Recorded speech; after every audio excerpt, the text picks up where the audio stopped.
Today is the biggest day in the history of crypto. I am prone to hyperbole, but I actually believe that this is true. But it couldn't be the biggest day without us having a complete shit show within 24 hours of it happening. And that, of course, is that the SEC's Twitter, X, formerly known as Twitter, account was hacked, tweeted a fake approval of the ETF news. Then Gary Gensler had to correct it. We saw price go way up, then way down, $3,200 spread in under 15 minutes, and then Ethereum pumped. Guys, you couldn't write this if you tried. It's incredible entertainment, and now everybody wants to know what comes next if and when these ETFs are approved. Eric Balchunas says all systems go. I tend to believe him, and I have two of my favorite possible guests here to discuss it, Eleanor Terrett and, of course, Hasib Qureshi from Dragonfly. And on the back end, we got Texas West Capital, Chris Inks, to discuss the charts and what it means for traders. This is going to be an epic day, guys. Let's go. Let's go.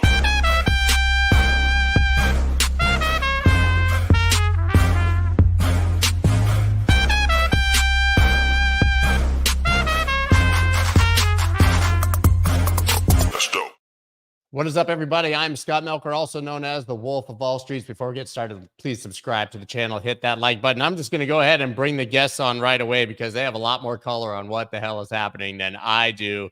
Good morning, Eleanor. Good night, Hasib, over there in Singapore on the other side of the world. I mean, this is basically what happened here, Eleanor, right? We got 311 yesterday. SEC tweets that Bitcoin ETFs are approved. Questionable tweet, had like the hashtag Bitcoin in there. Apparently, the SEC was actually liking posts underneath responses that said like Bitcoin to the moon and things like that. If anyone thought it was real, it did look real at the time. Then Gary Gensler says it was a hacked. Then the SEC regained control immediately, which is miraculous. And then the SEC tweeted that it was hacked and not approved. But it looks like we are back on schedule now, right? You're saying here back to regularly scheduled programming. Then, Eleanor, we're already seeing more fee wars today. What the hell is happening? Eleanor, can you give us the broad strokes, I guess, on what happened yesterday and what to expect today? Yes. So just a fun little bit of color. At the exact moment that the SEC tweeted that fake tweet about the approval of the Bitcoin spot ETF, Ellie Terrett tweeted, "I see a nap in my near future." So, oops. It was a long day yesterday. And I'm thinking, okay, well, it's Tuesday. We're not expected to get these approvals until tomorrow. I'm still at the office at this point. I was like, oh, I just can't wait to go home and just take a nap at 4:11, the exact moment that the fake tweet came out. And so then, of course, the deluge came, right? And everyone's freaking out. I have alerts on for the SEC. So when they tweet something or when Gary tweets something, it pops up on my phone. And I just couldn't believe it. I thought, okay, well, at first I thought this is something that Gary probably would do. The SEC doesn't want the media and people like, you know, the crypto heads to control the narrative, right? So they're probably thinking, let's push it a little bit early. So, you know, we're the ones still in charge here. So at first I wasn't surprised. And, you know, you see something come from an official account like that, you don't think twice to check whether to look at the graphic, right? I mean, a lot of armchair graphic designers over the last 24 hours have come in and said, well, this is nothing like the original SEC graphics that they use. If you go in, you can see the formatting is totally different. But from a journalist point of view, and quite frankly, from Twitter users' point of view, when something comes from an official account, your first thought isn't, oh, that's a hack. So obviously, like you said, Scott, the SEC gained control back rather quickly. We saw Gary Gensler's tweet saying that the account had been compromised. And then a few hours later, we heard from Twitter security, I think Elon Musk said he was looking into it, that what had actually happened is that someone with access to the phone number that was associated with the SEC's account had somehow, created a new password and logged in, or had somehow just gained access. We don't know who this individual is, using a third party. So is that a website? Like how? We're not entirely sure. The language is still kind of murky. We're not sure what all the connections are, but essentially it says that this person was able to access the account through a phone number and tweeted but this. They didn't have 2FA activated. Right. The SEC, whose literal job is to protect investors, and didn't even have 2FA on their account. It's like Gary literally went out to a bar and gave a girl his phone number, and that is the key point, Scott. And then last night, we're looking at these tweets that didn't age very well, right? You've got this tweet from October from Gary when it's cybersecurity awareness bonds, literally saying, remember to use strong passwords and phrases, and set up multi-factor authentication. So it's a little worrying that our market overlords don't have the cybersecurity safety protocols in place that they preach on Twitter every day. Yeah, I don't know if you saw, but Coinbase actually, their executives, I don't know if it was trolling or serious, but they said, hey guys, we're pretty good at this security thing if you need some help. They literally like, hey, Gary Gensler and SEC Gov, serious offer. As a crypto exchange, we've had a lot of experience with security protocols. You get the idea. And you're right. I mean, the tweet storm, Eleanor, surrounding this was amazing. People dunking on old tweets. Obviously, there's just so many of them. It's almost astounding. Like, Unusual Whales pointing out, careful what you read on the internet. The best source of information about the SEC is the SEC. I think that was in response to the CoinGraph intern tweet that was fake recently. Of course, we have Senator Bill Haggerty saying, listen, guys, what happened here? Guys, I mean, it's literally what they just did. I'm trying to find the tweet, but it's from Gasparino. What happened here? The big ETF announcement hack would have violated new SEC Gov rules adopted in July that require a high level of cybersecurity risk management. So now the SEC has to investigate the SEC for wrongdoing by the SEC and manipulating the market, which is what the SEC oversees. Hasib, I mean, you're over there. Were you asleep when this happened? I was actually. I woke up seeing just a torrent of news. And the first thing, of course, I see is the news of the Bitcoin ETF being approved. I'm like, oh, okay, interesting. Let me check the markets. I'm like, wow, markets are down. Why did that's not what I was expecting. I was like, oh, maybe it's a sell the news moment. And then I keep reading, and I realize, oh my God, what an absolute clown show the last few hours have been. And then, of course, I saw the story of, oh, there was this phone that was phone account was taken over. That's a SIM swap. So SIM swapping is something that happens all the time in the crypto industry, and maybe this is actually a good teachable moment for a lot of the folks in the audience who may use crypto and have their phone as their second factor. Using SMS as your second factor is not safe, period. There's so many people in crypto who've gotten hacked, who've gotten scammed, who've gotten impersonated, now including the SEC, because they had SMS as their second factor. SMS is not secure, and it's very easy for anybody who is motivated to go to your phone company and call them pretending to be you and find your information on some third party, some data dump on the dark web or something, and say, oh, I'm you, I lost my phone, please transmit my phone to my phone number to this new phone. And they do it, and boom, they can now log in as you. That's exactly what happened to a bunch of people who've gotten SIM swapped in the last month or so. And they didn't even have 2FA on though. You didn't even have to have their number to authenticate it. Well, no. So what they did was they did account recovery. They did account recovery with the phone, right? So they had the SMS to be able to do account recovery. Now, when we talk about 2FA, we mean non-SMS 2FA, right? Not allowing somebody using Google Authenticator, anything but SMS. So this is in the SEC's recommendations. For what it's worth, I don't remember the last time, especially, certainly from a company-wide standpoint, we're obviously very good with our security here. And I used to complain all the time how annoying the 2FA thing was. I understand now why we need it, but I don't know anything, any kind of, Twitter, Instagram, everything that, needs a login these days has 2FA. I don't even remember the last time that I couldn't opt for 2FA.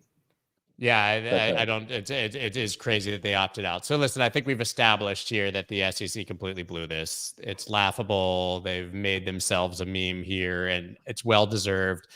But we did get a hint as to what might likely happen. What we saw, and I don't really want to get too deeply into short-term price, but if you were looking at the chart, I mean, this is literally a 5-minute chart. It topped at 48,000, and 15 minutes later, it was at 44,700. I mean, you're talking about a $3,200 candle spread, immediate move up to the upside, then a huge dump to the downside, and Ethereum went up, and we had all this craziness. The message there to me is don't trade the volatility around this event to everybody out there. Like if you should already be positioned for this, you should be ready to go. But if you're using leverage and trying to trade around this, especially if you saw what happened yesterday, you're probably going to get wrecked. But Eleanor, this has given a little more time for these fee wars, right? And you kind of mentioned this. I don't understand this. This is like literally, I think I tweeted, by tomorrow, they're going to be giving you a free Tesla and a date with their sister, like to choose their ETF instead of someone else's. There's no way any of these companies stay in business unless they are the single one or two that capture all the AUM.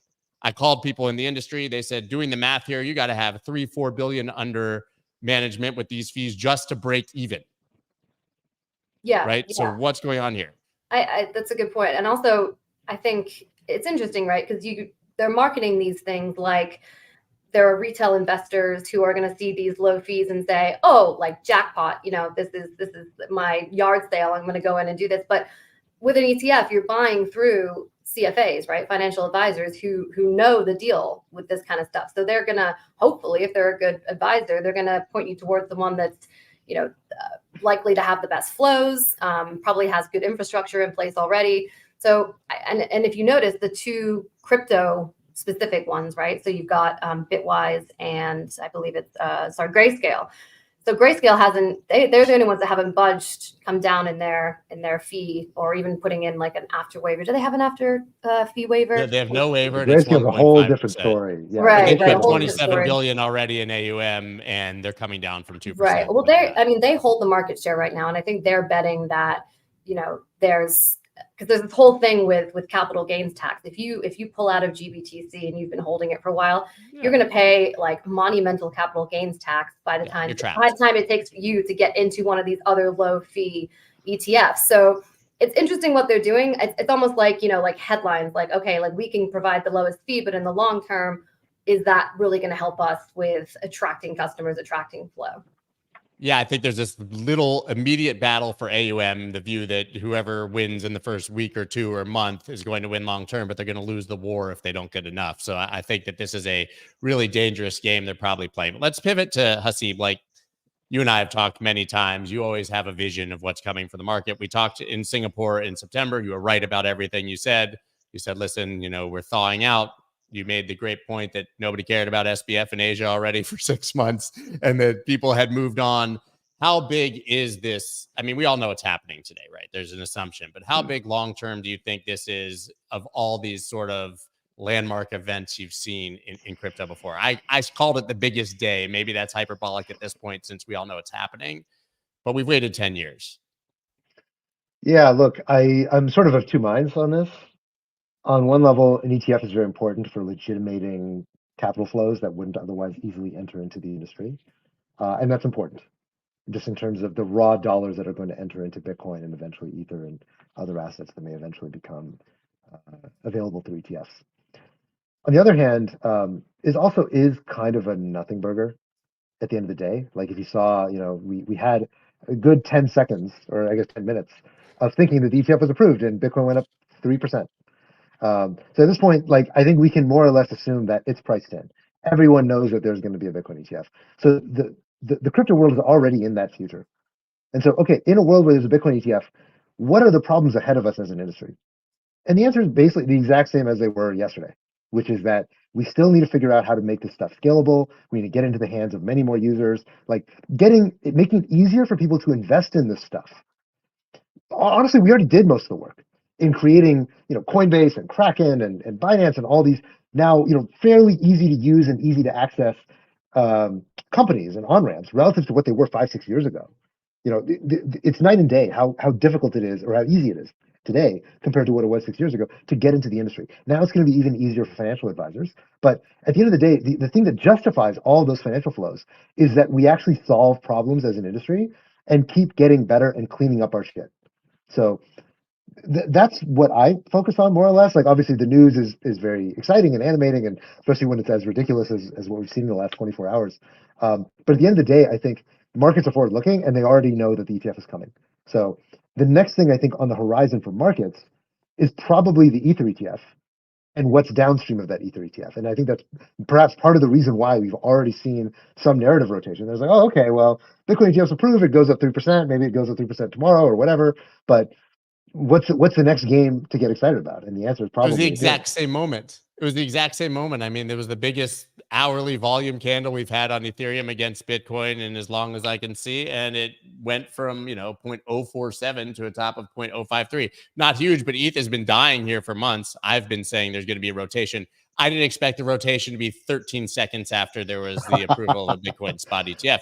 But I think you're right. The Ethereum spot ETF is the next narrative. Eleanor, I mean, we've seen people, I think Standard Charter said they think the Ethereum spot ETF will be approved in the first or second quarter this year. I think that's aggressive. I mean, what are you hearing? Well, we know that the applications are in. I would say that's probably a little aggressive, but now that Bitcoin spot is essentially, in theory, going to be up and running, out the way. It's kind of like establishing the structure for ongoing things, right? So you've got the Bitcoin spot. Now you're going to have Ethereum spot. Like, they know exactly how to do it now. The pathway has been paved by those who did the Bitcoin spot ETF. The SEC knows what it's dealing with. They know the forms. They know the format. It's already been done. So I think, while the timeline might be a little too soon, but I think, probably by the end of this year, we could see one, because, now they kind of know what they're dealing with.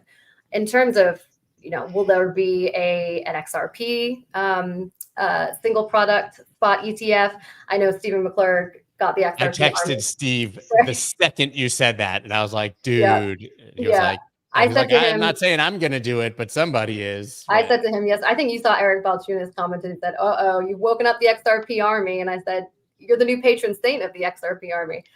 I understand like the point he's trying to make, though. I mean, I think XRP now, you're seeing it included in the Grayscale's digital large cap fund since the SEC lawsuit. I mean, it's still ongoing, but the gist, the big picture is that, XRP in and of itself is not a security. And, you saw it relisted on major exchanges and now included in the Grayscale digital large cap fund. So I think the point he's trying to make is that, we will probably see more of XRP, from a fund perspective. Will there be a single product spot ETF for XRP? If there is, it's not going to be anytime soon. We know Gary hates altcoins. We know he took Ripple to task over XRP, so he's not a fan. Gary likes Bitcoin, and I don't know how he feels about Ethereum, because he keeps kind of switching his position on that. So we'll see. But in terms of like other single product altcoin spot ETFs, I think we're going to have to wait a while for that. And to be clear, I don't think Gary likes Bitcoin either. He was fighting the Bitcoin spot ETF until a judge forced him to recant. Yeah, and with Ether, I do think with Ether it's probably too late. I mean, they have Ether futures ETFs that are regulated by the CFTC, which is more or less a concession by the SEC that, hey, this is not under our jurisdiction. If they thought that Ethereum was a security, they should have fought that a while ago. So Ether ETFs being regulated by the CFTC, to me, says that SEC is not going to fight that fight. But with Ripple, I mean, they still intend to. They've been very clear they intend to appeal. They think that the Terra Luna case under Rakoff was contradictory to Torres's decision, so they plan to fight this to the death. I think anything beyond Ether is probably going to have to be after the SEC rotates out, and if there's a 2024 election that leads to a change in leadership, that's probably the only chance that we get more altcoin ETFs. That's what I'm hearing too. Yeah, I agree. And Hussey, we've obviously talked to death what could happen and flows and all these things. I don't want to talk about that. You made the great point, I think, which is that, okay, we know this is happening. Now it's more investable, but don't we still need the killer app? I mean, don't we still need these millions of people to come in and actually start using this thing? What's happening on that front? What's going to really be the narratives that drive this cycle beyond the ETF? The ETF trade is done today, as far as I'm concerned, right? Then we see it like a have this really long-term effect. And obviously we get inflows, but that's not a bunch of people who are going to come in here and start using DEXs or in-game assets and all the things we're excited about. Yeah, so there's kind of two sides of this industry, more or less, right? I mean, a good half of this industry is just Bitcoin. And if you ask the question of how does Bitcoin become more Bitcoin, how does it become the true digital gold that everyone is excited that it may someday become? And to me, I think the answer for that is honestly just time and like less FTXs. The less of that shit that we have, the better it's going to be, and the more naturally Bitcoin is going to grow into the mantle that it's more or less been promised. I think it's just a function of time and kind of normalization. For everything else, right, a good half of this industry by market cap is all the other shit, which is how do you get this in the hands of millions of users? What about stablecoins? What about gaming? What about DeFi? I think it's a much more complicated picture and a much more mixed picture, depending on where you look and where you go. There was a blog post that Vitalik posted a few weeks back talking about, hey, we need to go back to our cypherpunk roots in crypto. The crypto sort of strayed from the original vision that Satoshi Nakamoto handed down all those years ago. And he contrasted his vision for crypto, going back to decentralization and fairness, to Justin Sun and this kind of hyper commercial capitalist, like, screw it, let's just do super low fees and let's get this stuff in the hands of users. Ironically, a lot of what we are talking about right now is more the Justin Sun ethos of what do we actually do to get stablecoins in the hands of hundreds of millions of users. And in order to really get there, I think you need some combination of the Vitalik, sort of come back home and really just think about how do we improve the technology and make this credibly neutral and fair. Holding on to that heart and soul of crypto is really important, because if you lose that, you lose the people. People no longer believe that crypto is not just scams and get rich quick schemes, but they believe, hey, you guys are actually, you really have a vision. A lot of what animated people and got them excited about crypto over the last few years was this big Web3 vision. And maybe a lot of it didn't turn out, it was somewhat hyperbole, not all these things came true, but it was something that people really genuinely rallied behind. And then I think on the other side of that, you've got the just practical, can we actually get fees low? Can we actually get the UX really great? Can we make on-ramps really easy in different countries around the world, not just in the US, not just for financial advisors?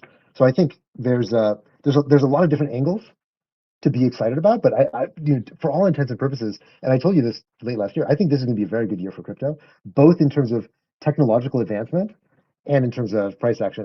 Obviously, we're already seeing that.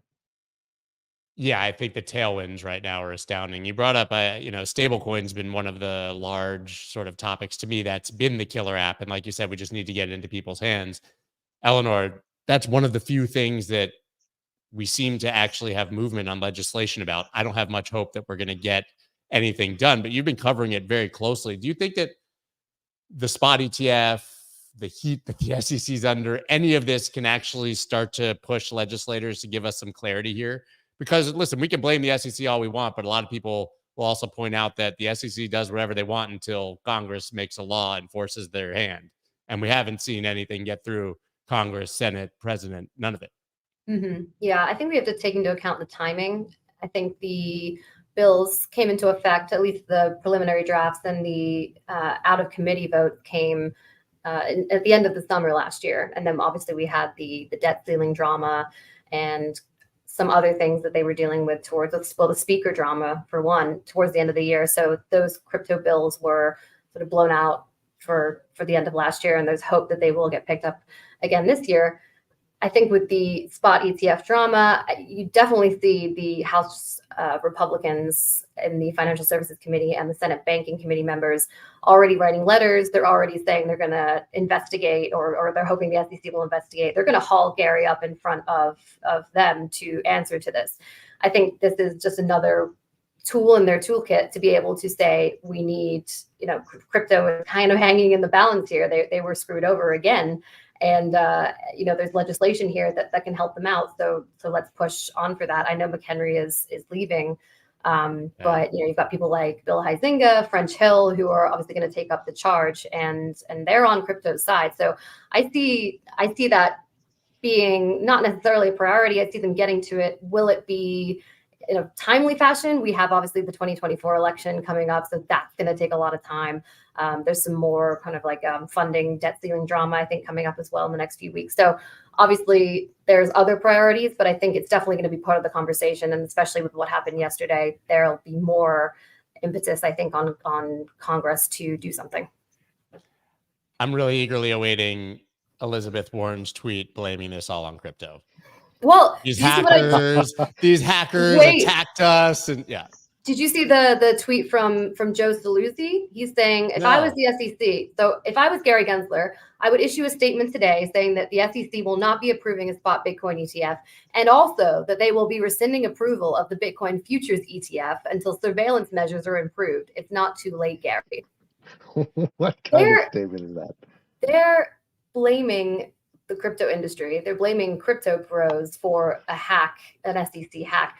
This is not your crypto bro who wants to get, an SEC or a SEC approval for a Bitcoin spot ETF. Like, why are you blaming an industry for a hack that happened on the SEC's watch? There was also an internal thing. There was a Bloomberg story that also ran saying that the title of the Bloomberg story was SEC account hack amplifies concerns over security at Musk's X. Just like, what are you talking? Like, these guys didn't have 2FA on their account. That has nothing to do with that platform. There's nothing to. You can do it on Facebook. You can do it on any account. If you don't have 2FA, yes, if somebody SIM swaps your phone, they can get into your account. That's on you. It's not on any platform. It's ridiculous. They have like thousands of employees, and not one person at the SEC with all of the hundreds of millions of dollars in what's the word, budget, that they have allocated to them. Not one person's job was to like check whether they have 2FA enabled on their socials. Right. And listen, I mean, it's really important. What they tweet moves the market dramatically. Much more so than the people that are even regulating. Yeah, and you look at it from the other hand, right? If this was a Wall Street firm or if this was a crypto firm that did this, the SEC staffers would be on the phone trying to figure out what the heck happened in microseconds. But because it's them, there's not much movement, and obviously we may or may not see consequences or an investigation into them. Yeah, I showed a tweet before from Carl Quintanilla. I mean, it literally says that they've passed rules at the SEC that if you have a cybersecurity hack, it's your responsibility and it's your fault if the market moves. So now what do we get? The SEC investigating the SEC for wrongdoing by the SEC? I mean, is that literally like what a clown show we've come down to? I will say, though, I think the silver lining around all of this is 8 months ago, 9 months ago, when they were coming after Coinbase and they were coming after Binance, we had a real fear that the SEC could massively damage or end crypto. Now they're a joke. I mean, no, you used to be afraid to take shots at like the regulators. Now it's, I mean, you got Garlinghouse over here. Days like this remind me that the SEC should be investigating itself for multiple things. Crypto Twitter remains undefeated in memes. Sailor, Bitcoin will be the only thing ever approved twice by the SEC. Tyler, today the SEC Gov continue its quest to harm U.S. investors. Time for the SEC to hold the SEC accountable. Meta law, man. Hey, Gailey, thanks for the tip. One follow-up question. What's a crypto asset security and where can I find the definition in a statute? Right. I mean, listen, like everybody is clowning them. I've been tweeting fire Gary Gensler for 6 months. Nobody's afraid of them anymore. Isn't that like a benefit, I think, to the industry? And they keep losing in court. Either of you. I mean, I'll see. I mean, look, the reality, yeah, look, I mean, we're an RIA, we're regulated by the SEC. In general, it is not a good idea to take pot shots at your own regulator when you're a regulated institution like we are. That said, we happen to live in a great country where you can do that, and you have the freedom of speech to be able to criticize the people who are in power. And this is one of those places where, you know, normally I give regulators the benefit of the doubt. They have hard jobs, they have a lot to oversee, but Gary Gensler has personally made it his own individual vendetta to go after the industry. And everything that he's getting right now, I think, is more or less just desserts. The problem with all of this, at the end of the day, is that there are very, very weak oversight mechanisms over the federal agencies, right? Technically, Congress is supposed to oversee them, but there's not a lot they can really do. There's not a lot of teeth. And so the most that you can really do is just drag somebody. And so in some sense, what we are doing in criticizing the SEC and taking them to task and making memes about them is kind of the only thing we really have in this democracy beyond the White House basically going and recalling somebody, which is not going to happen, obviously, especially not this close to an election cycle. This is really the only mechanism that we have as a check on the SEC's actions. Congress can't do anything. All we can really do is make it harder for Gary Gensler to have much more of a career than he currently has. I'm thinking of my last interview I did with Mark Moss, you guys might know, and he literally said, I have my Bitcoin and my memes and I'm going to war. This is like 2 years ago, and it's so true. I mean, that's literally what we're doing here. Eleanor, is there any chance this thing gets rejected today? Like, are we even at the 1% chance at this point, or I guess delayed more than rejected? I mean, I hate to talk in percentages and I hate to make predictions because it just scares me, but I would be very surprised if we didn't see an approval today. I think the SEC already has egg on its face from what happened yesterday. If they say a denial or a delay, you know, maybe they can get away with the delay of a day or two. But at the end of the day, today is January 10th. It is the deadline for them to make a decision on ARC 21 shares. So I would be very shocked if we didn't get some kind of approval today. I think we should probably watch the SEC website for incoming 19B4s and not take seriously anything we see from the SEC's official Twitter account. I don't think we'll be getting a big media announcement about it today. Yeah, I think they blew their chance at that. Hasib, so in the spirit of crypto, I just checked the prediction markets on Polymarket, and there's not a ton of liquidity. There's maybe $8 million. It was 85 the other day. Yeah, it's 83 right now, so it's gone down a little bit. And there's a separate market for will the SEC delay the Bitcoin ETF decision, and that's right now at 28% yes. That's significant. That's more than I would expect. I mean, I think we get approved. The thing is, it's. I think we were discussing this yesterday, but I think everybody's instinct is just PTSD with Gary.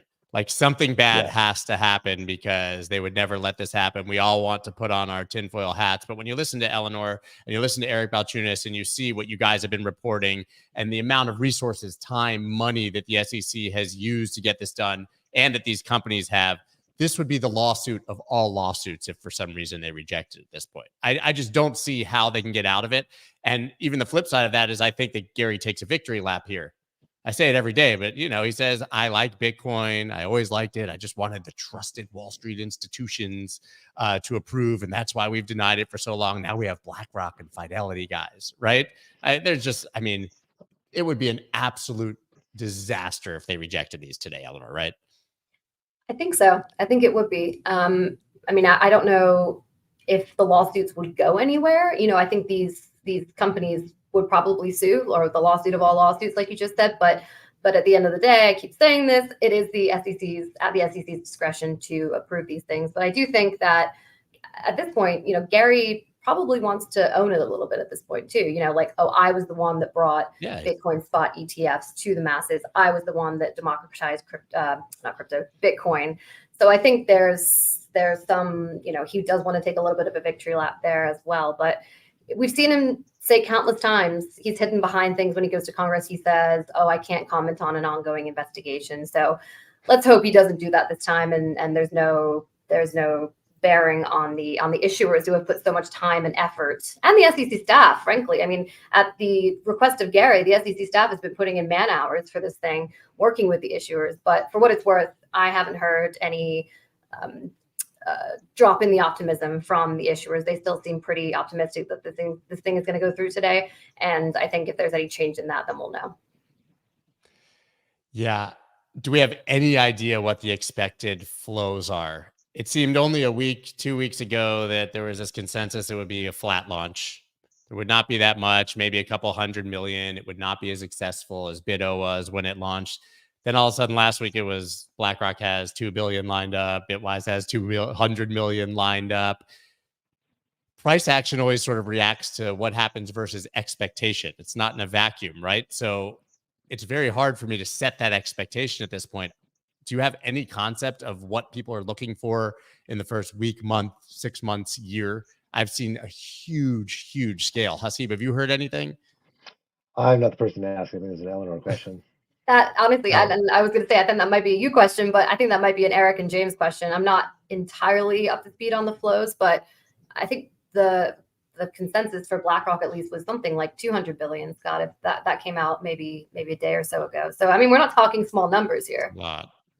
Yeah, I think that somebody said yesterday or 2 days ago we had Matt Hogan and Dave Noddig, who are two ETF experts, obviously one of them from Bitwise. I think the most successful launch or ETF of all time was like 5 billion in a year.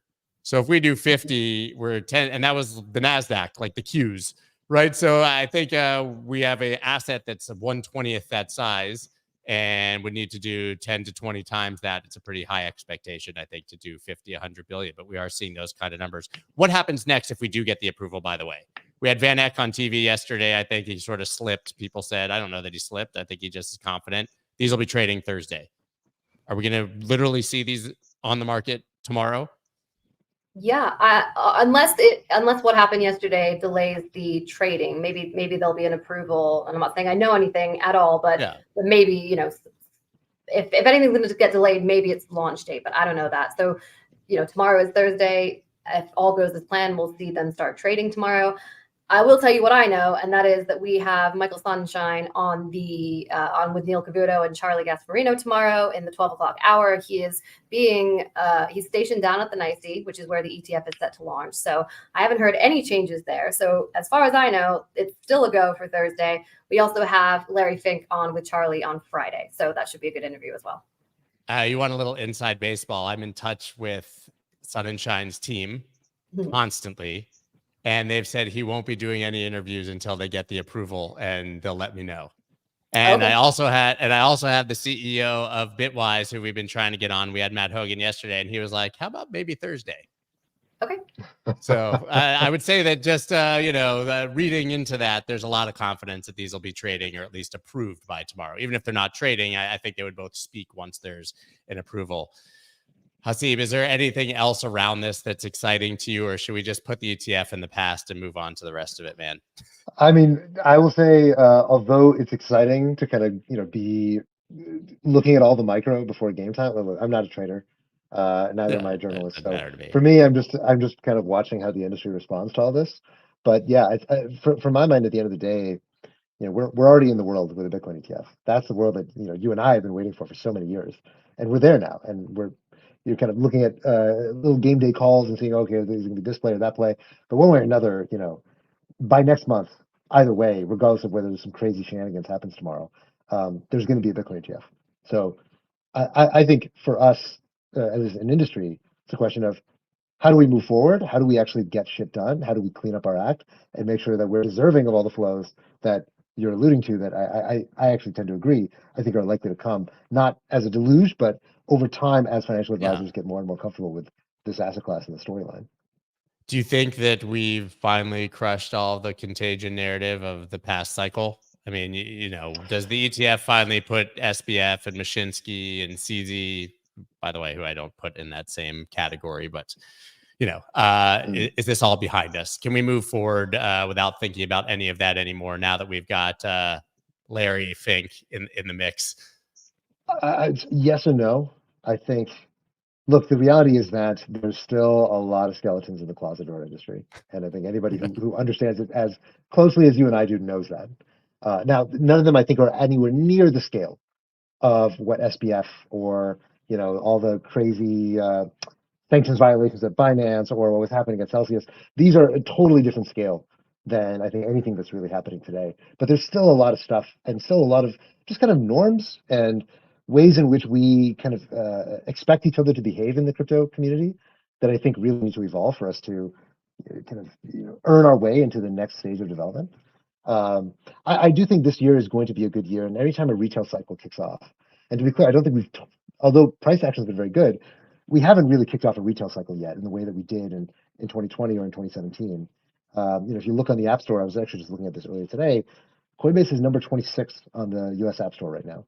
So they were number one, right? At peak cycle and for a while. That's right. They were number one basically continuously during 2021, right? So we are not in the phase of a retail frenzy. The people who know about crypto and who are in the crypto world, they might say, oh, I'm buying back in. I'm really bullish. Things are great. But we're way before the stage where taxi cab drivers are giving you advice on what tokens to buy. But I think we will probably get there sometime in the next year. Do you want to know why exactly? Coinbase? Yeah, when I had those conversations at the time with CZ, sadly, Steve Ehrlich of Voyager, a lot of the other CEOs of the exchanges, they were all number one because of Doge. Right, people, we can talk about the Bitcoin spot ETF and this being the way that we're going to bring all these people in, but that's not how it's ever happened in the past. People find their way into this industry and even back to Bitcoin through the memes and the NFTs and all the ridiculous things that Bitcoiners hate, but that really brings them. I remember Steve Ehrlich telling me we have a 3-month waiting list. We will never get enough customer service to sign people on because they all want to come trade Doge. CZ said the same thing. CZ's like, I'm a customer service agent. There aren't enough people in China for us to hire that would be able to handle customer service right now. I think I think the proof in that is apparent from yesterday. I mean, the funnest part for most people in the crypto community was reading those memes from yesterday, blasting the SEC. And I think that really brings the community together. So you talk about community and people coming in for a certain reason. I think a lot of people do it for the community. Yeah, I'm just hoping that in this case that people don't laugh at us; they laugh at the SEC instead. Usually. Yeah, this is definitely one case where this was not on us. This was definitely not on us. We've taken a lot of L's in the last couple of years, and we've deserved most of them, but this is not one of them. This is not one of them. And thank God for that. And thank God for they'll that. Find a way. I know they'll find a way to blame it on us. But Eleanor, did anything break? While we were here today, I'm going to let you guys go. Did we get any big news in the last 40 minutes? No. Let me just check my phone. I don't have any incoming text. So no. I think I'm letting you go to bed. Yeah, none on my phone either. Although nobody would tell me early, but Yeah, they're like he's asleep. He's in Singapore. It's 11 o'clock at night. All right, guys. Well, guys, thank you so much. Tomorrow, hopefully, this will be a hindsight conversation for myself. I have Mark Yusko tomorrow and maybe Hunter from Bitwise.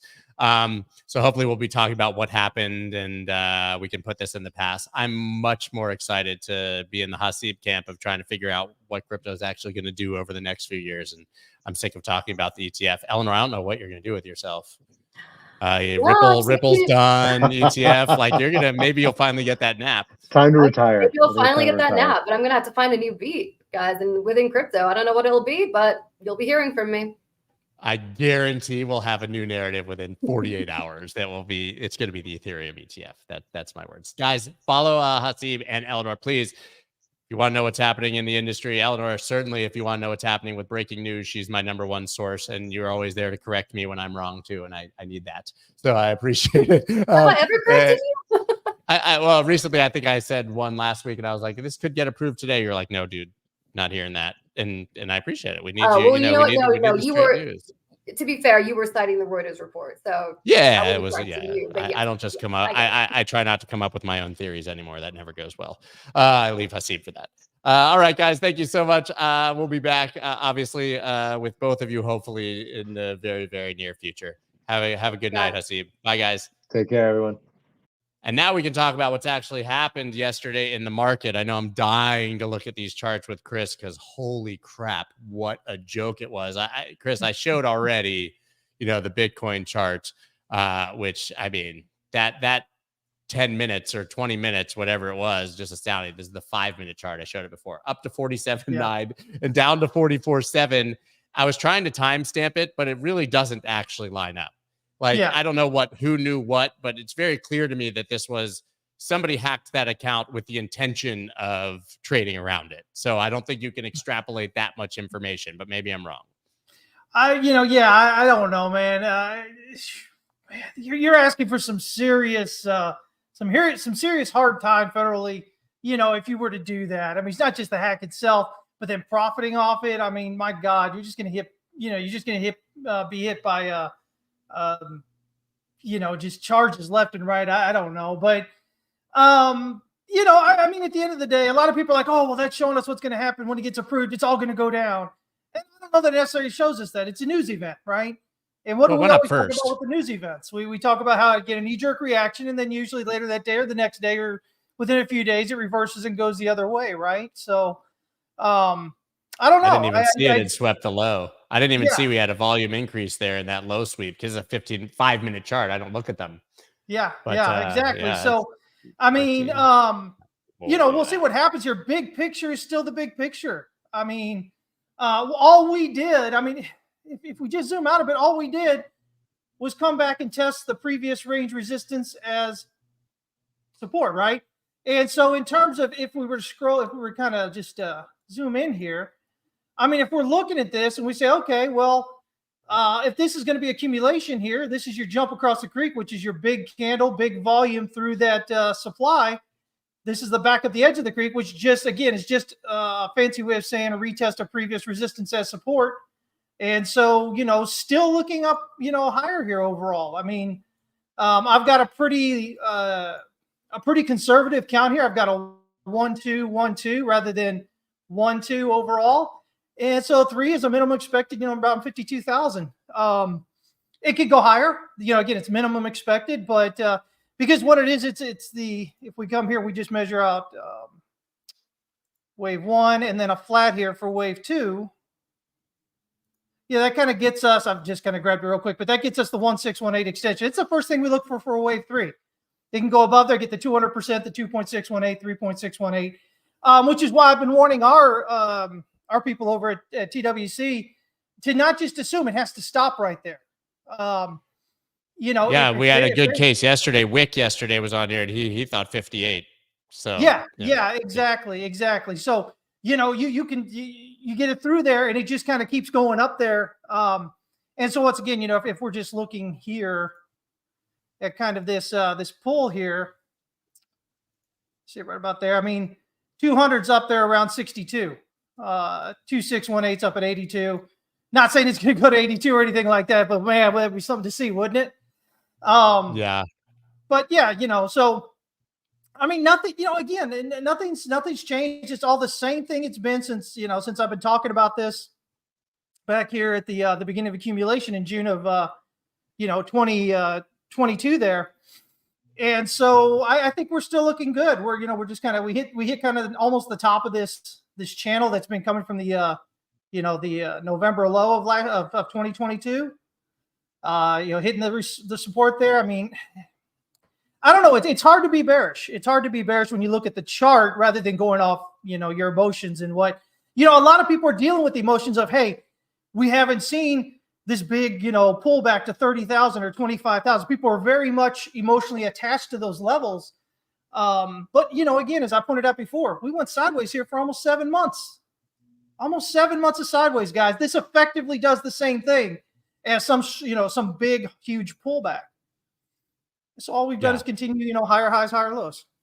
Okay, I'm not going to say I was necessarily surprised, but when Bitcoin went down, it wasn't into stable coins. It was seemingly into ETH, right? I've been screaming about ETH. You've been mentioning it, but I didn't expect it to happen in the moment. I showed this before, but quickly, I mean, ETH pumped massively on the biggest volume we've seen on the ETH Bitcoin pair here on Binance and still continuing up, right? I mean, it bottomed at 0.047, currently at 0.053, but I've shared this so many times, it's making me nauseous. I'm going to be honest, but I wrote about it again on Monday in the newsletter. You have the weekly oversold for the 4th time in history, sweeping yesterday, right before this, the support of all supports, like sort of the last support here all the way back to June of 2022.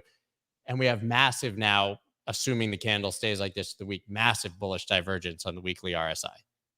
Look at that candle. I don't know if it'll last, but man, like people jumped right onto ETH after this.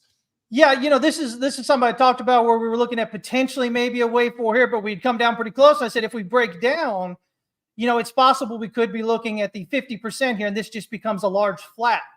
And that looks like it's what it's doing. It doesn't have to hit 50, but you'll see the 50% retracement aligns with the weekly S1 pivot right there. So even if this doesn't hold at the moment, I'm looking at that 0.04349 kind of area at that S1 pivot on the weekly to actually be the point at which we get that rally back up. But right now, I mean, like you showed it there, you've got this bullish SFP right now printing off, what is this, June of 22, swing low there. So, I mean, that's the low, right? I mean, that was the low. The only thing that happened with Bitcoin is it went down one, with that terminal shakeout with the whole FTX thing. But that was, Ethereum's low right there was June of 22. So, yeah, I mean, I like this. It's really encouraging. The weekly candle looks great. I think if somebody's trying to trade this, watch for an impulsive breakout above and close here above this weekly pivot here at around 0.06 or so. If we can get that, that signals that, hey, we're probably going to continue to rally on up there, up to 0.12888 at least, especially from right here. Breaking out above wave B, there will be the added confidence that we actually need based on the count. But, if we can get that impulsive breakout above that weekly pivot, I think we're good to go on up there. So what does that mean? The USD chart looks good. Yeah, the USD chart looks great. Yeah. And so what does that mean? I mean, it doesn't mean that Bitcoin has to go down. It just means that Ethereum has to go harder. That's all it means. People used to get confused with these things. I remember when I first came into crypto and they think, oh, well, if the Ethereum Bitcoin pair is going up, then that means Ethereum's up and Bitcoin's down. Well, it could, but it could also mean that Ethereum's just going up at a greater clip than Bitcoin. So Bitcoin's here and Ethereum's kind of, rallying faster. Give it a bigger push there, right? So I like it. You and I have been talking about this for a while now, and just looking for a little bit more confirmation on it. But it's looking pretty good at the moment. But if it does go down, S1 pivot there. Yeah, I mean, I'm just looking at the ETH USD pair as we're talking. I mean, anything above 21, this kind of area right here, 2150-ish, just consolidating above support and now making a move up. I just don't see anything bad there, but we'll jump into whatever charts you had for us. Yeah, exactly. Real quick. I mean, there's my Ethereum chart. Same thing. Nothing's changed. 1, 2, 1, 2 is what I'm looking at. Again, we've just pulled back to previous resistance to support, and now we're trying to break out of this local range right here. Same. Wave circle 3, 4626 target. I mean, it's not too. It's not bad. I like it. What else you got there? Let me see here. I've got AVAX. AVAX here is pulled back about 50% for a wave 4 here, so I'm thinking it may be done. You can see that we got volume coming in at that low, that volume spike there, nice bullish engulfing candle, hit the pivot here on the daily, pulling back, Stoke RSI threatening to break out bullishly. So looking for a breakout there. That gives us a target up there about 62.85. TRX, everybody loves to hate TRX because, well, we know, but I've got a wave 3 up here, probably around this R1 pivot, almost about 0.12587. And so it's been just beautiful channel here, just beautiful channel coming up off the November 22 low. It just, I mean, look at how clean that is, man. How can you hate that? That's but anyway, people use it. People use Tron every day to send stable coins. It's the most popular chain in the world for sending stable coins. They have the most volume. You can hate it all you want. There's facts. Yeah, exactly. So so looking for a bit further up, and that'll just be a rally up, a pullback, and then a breakout higher. Nothing here saying top. Again, looks like 1, 2, 3 in progress there, nearing an end there. I've got Suku USD. Don't even know what that is, but I love it. I don't either. Somebody requested one time, and I did it for them. And I think we've got 5 up, and we've got 2 on the pullback here, almost a 61.8 retracement. Ultimately, looking for again an impulsive breakout above the daily pivot here. That's about 0.06, so about 6 cents. If we can get that, I think we're good to go higher. Wave 3 is minimum expected target, about 17.5 cents. So, by the way, looks really good right here so far as well in terms of the volume and the price action going through this range. What is that? December of 22 swing low there. So not hating that one at all. But as always, again, when we talk about charts here, I tell you guys, listen, I'm looking for a level for it to break out. That doesn't mean, oh my God, he said it's going to go up, so I need to jump in now. That's silly. The point made here, I posted a Filecoin here, right around this area here. And basically the thing was, are you long with File yet? And if not, why? And I didn't have the interior counts. I just had the 1, 2, and the 3 target up here. And some person, unfortunately, decided they were just going to jump in right there. They somehow, to them, that said they needed to get in. They had no clue what they were doing, no risk management. But it was a 1, 2. There's the 3 target up there, 26, but 26 and some change, $26 up there. It wasn't, hey, let's go long right here. I've now added in this, and it looks like it's a wave 4. We've pulled back about 50%, S1 pivot here on the daily. So again, looking for impulsive breakout above the daily pivot here. It's $6.23 or so. Should give us a minimum expected 5 of 1 target up there to about $10.66. If this comes out right, this is 1, and we get a 2 back here, wave 3 is going to overextend up here toward $86. So it won't be $26.48, it'll be $86 because you're going to get this 1, 2, 3, 4, 5 getting up here of that interior 3. So a lot of room, I think, there on File. Again, another great looking accumulation right here. So just looking at the only thing that invalidates this count, the big count here, the 1, 2, 3, is if we drop below wave 2. That's how Elliott wave works, guys. So it would have to drop below $3.95. I'm sorry, $2.59 here to invalidate this wave 3 target. What else we got here real quick? What was it? So what else you got? I see the tabs, man. They get me excited. Yeah, I got a few here. I've got Adam. We like Adam, right? We've got an A, a B, and a C. It looks like about a 50% pullback again. Clean red, drop right there to the daily S1 pivot. So breaking out impulsively above the daily pivot, right around $10.80 or so, should get us going in a wave 3. That wave 3 from here has the minimum expected target up there of $28.33 or so. Woo.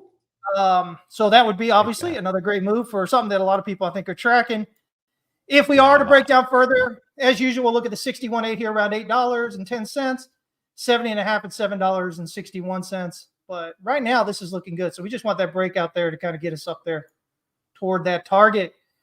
Real quick here, if you're into Apple, I think we've just completed wave 2 flat correction here, 50% pullback, S2 pivot on the daily. Again, looking for a breakout above $193 or so. That's that daily pivot area. Wave 3, minimum expected target is $230. coming off that. But yeah, it looks like a 3 and a 4, and then a 1 and a 2 with a flat here, heading up for 3 of 5. So I think Apple's got some more upside, but we got to get that breakout there to get that going. ENVX is another stock chart I'm interested in. We got a 1 and a 2, 78.6 pullback. We're rallying up here. I've got a wave 3 up there at about $69. We're currently sitting about $12. I want to see a nice impulsive breakout above the weekly pivot around $14.31 to really kind of get us going.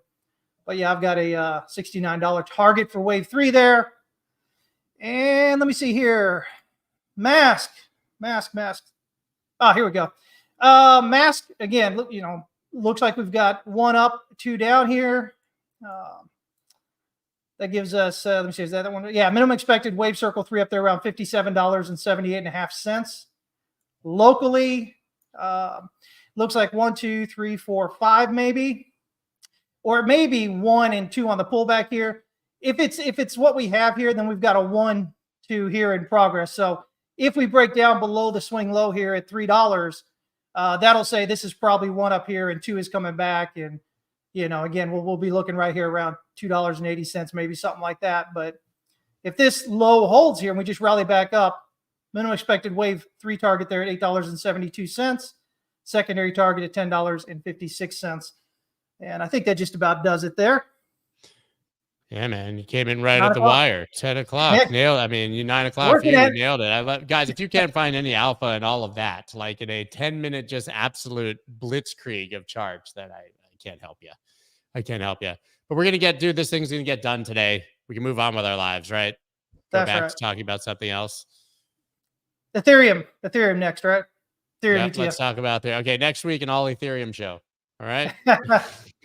Hopefully, yeah. My portfolio would be happy talking my book, so that would be great. All right, man. Thank you so much. Got to run, obviously. Got a crypto town hall in 15 minutes. Yep. We launched one last night on the fake news, and normally it's like 4,000, 5,000, 6,000 people. It was like 17,000 people in like the first hour, and it was for fake news. It wasn't even news.